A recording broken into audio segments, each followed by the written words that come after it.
Good afternoon. It gives me great pleasure to be here with you today. My name is Leslie Bowles, and I have the pleasure of being here. I'm part of the Juneteenth Black Town Hall chat, the fireside chat.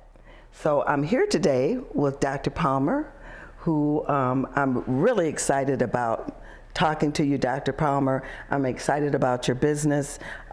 So let's just have a little chat. And so tell me, who's Dr. Palmer? Well, first of all, I want to say thank you for having me here today. Who is Dr. Palmer? So I am a Jackson resident, or a native, 2003 Jackson High graduate, and I went to JCC when it was JCC. Yes, that's right. A little while ago. Right. And started there and then transferred to Iowa and became a chiropractor at Palmer College of Chiropractic. And now I'm a family man and a husband and a chiropractor and a man of God. And so I'm not sure if that answers the question, but. Absolutely. That's wonderful. You know, the part that I really liked to hear was that you're a husband, a family man, but the main thing is that you're a child of God. Yeah. And I love that. Thank you for that. Yeah. And so this, you know, I'm really excited, Dr. Palmer, because most people that know me know I love to chat. Yeah. And so one of the other questions that, because you answered some of them when you said how long you'd been in Jackson, where you graduated from, what motivated you to become a chiropractor? So I helped open the Walmart here in town years and years ago. And part of that crew, there was a lady that, her name's Amy, and her and I became friends through help opening the store. And she had a Christmas party, and we went to her Christmas party. My wife and I, we went to her Christmas party, and I got to know her husband. And her husband wasn't a chiropractor, but his brother is out in Chicago. And he said, you know, James, you know, you should go check out my brother. And he's, you know, he and his brother-in-law, they're, you know, really helping people and doing great things. He knew I was going to JCC, but I didn't really know what I was going to school for. I thought I was going to school for business because I like math and, you know, always liked math. So my brother-in-law went to Michigan and was a business graduate. I thought I wanted to do the same because, you know, he makes, you know, good money. And he said, no, you should go check out my brother-in-law and then my brother. And I said, okay. So I went out there and I did that, and I did a campus tour at Palmer College of Chiropractic in Iowa, back-to-back weekends. And when I did the job shadow with Dr. Paul, I got to see how he was helping people. And he was really helping people without drugs and without surgery, and helping people get their life back. And it really appealed to me. I was like, well, you know, there's no, 300-page dissertation to, you know, graduate, and there's no drugs and there's no surgery and there's all these things, and it was really helping people. And I went and toured the school.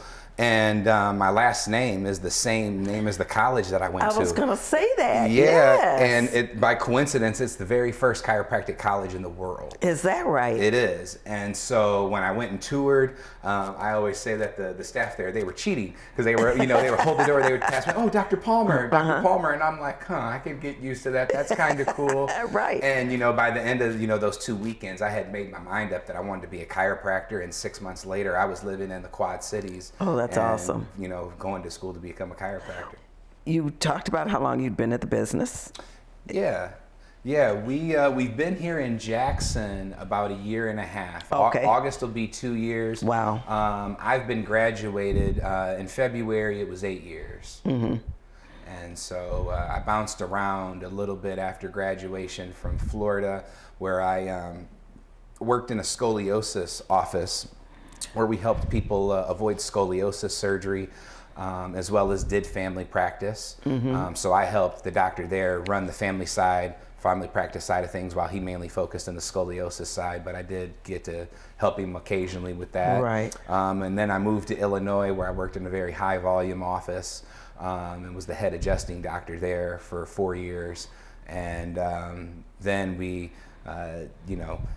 had 3 children, wanted to be closer to family. Well, yes. And so Right. we said, well, what we do is really unique. We should go back and be close to family. And That's wonderful. Now, was this a dream of yours to be in business for yourself?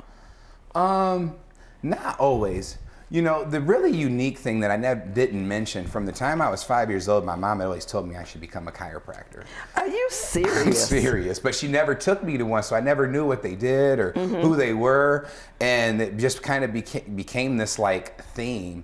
And so I really never had a dream of like being in business for myself per se from a young age. You know, I always had the same pipe dreams, you know, cop, a lawyer, you know, Right, firefighter, those kind of right. things. And then as I got older, you know, and kept going to college, I really didn't know what I wanted to do. And so I was going at a very slow pace because I was in no hurry to get through a bunch of college with a, you know, and not know what I wanted to do.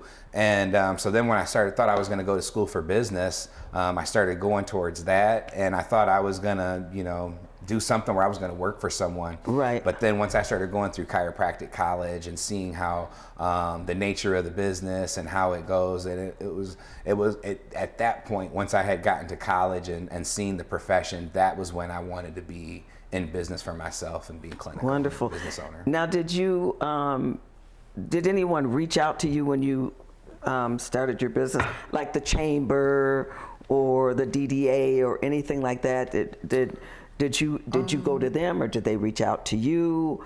How did that work together, if at all? Yeah, no. So when we knew we were going to move back, I had been working for other doctors for a while, so I kind of knew a little bit about the business. That was a very, very helpful. I got to make a lot of mistakes on other people's dollar, and I got to learn a lot of things too on other people's dollar as well. So, you know, being a part of the Chamber of Commerce was one of those things that had been talked about, and so we had, you know, reached out and became members before we had even opened.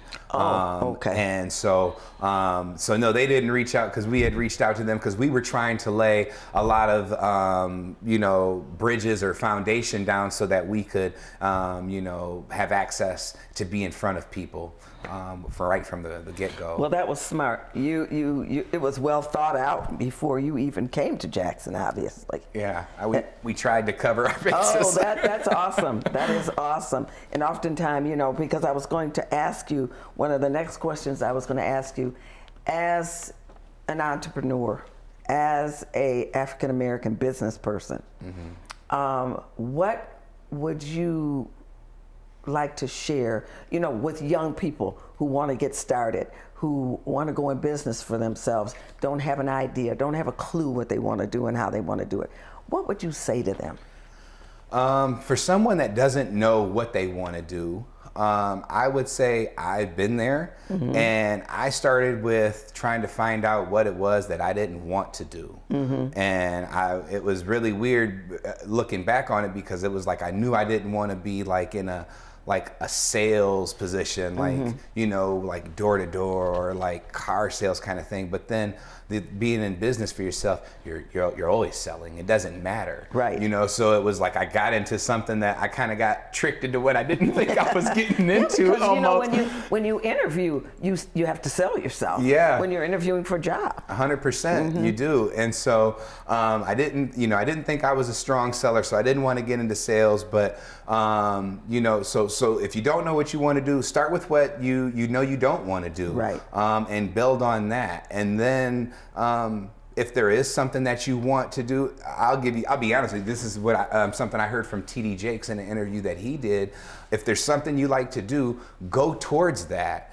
And if you figure out you don't like that, it's gonna lead to the next thing. Right. You know, so don't stop there, and have a resilient mindset, because it's not a kind world. You know, you better get comfortable being uncomfortable and hearing the word no.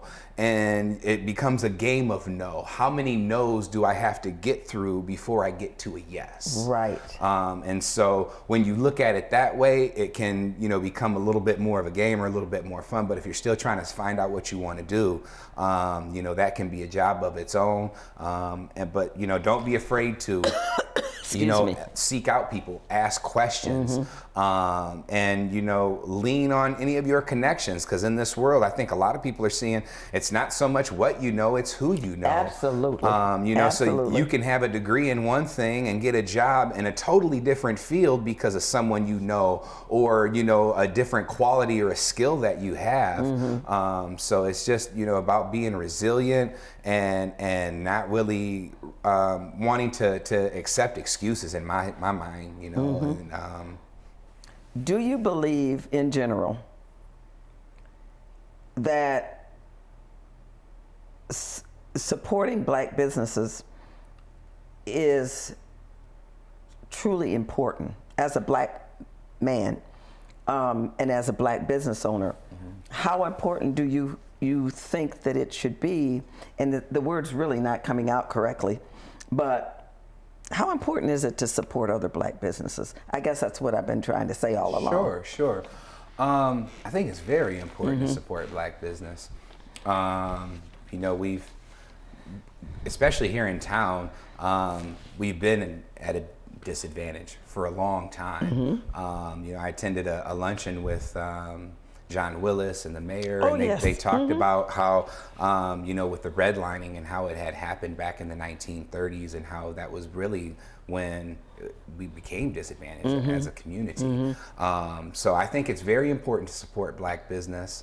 Even if you can't do it regularly, I think it's important to do it. And I also think that it's important to do it and not expect a discount, even if you know the person. Absolutely. Absolutely. And just do it out of goodwill, and just because you want to see that person succeed in business and the venture that they've gone into, Dr. Palmer, what would you say, and how would you go about saying to a minority person or young people, a person that doesn't know what to do? And how would they go about it? Who would they talk to? What is the process? What would you share with them? For any field? For any field. Anybody that wants to go into business for themselves, has no one to go to, doesn't know what to do, doesn't know where to go, doesn't know how to go about it. What would you share with them? Sure. The first thing I would say is to have a curious mentality. Ask questions and find out more about what you don't know. Because we go through a process where you don't know what you don't know, and then you know what you don't know, and then you know what you know, Right. So, a lot of people, they'll start at that, I don't know what I don't know.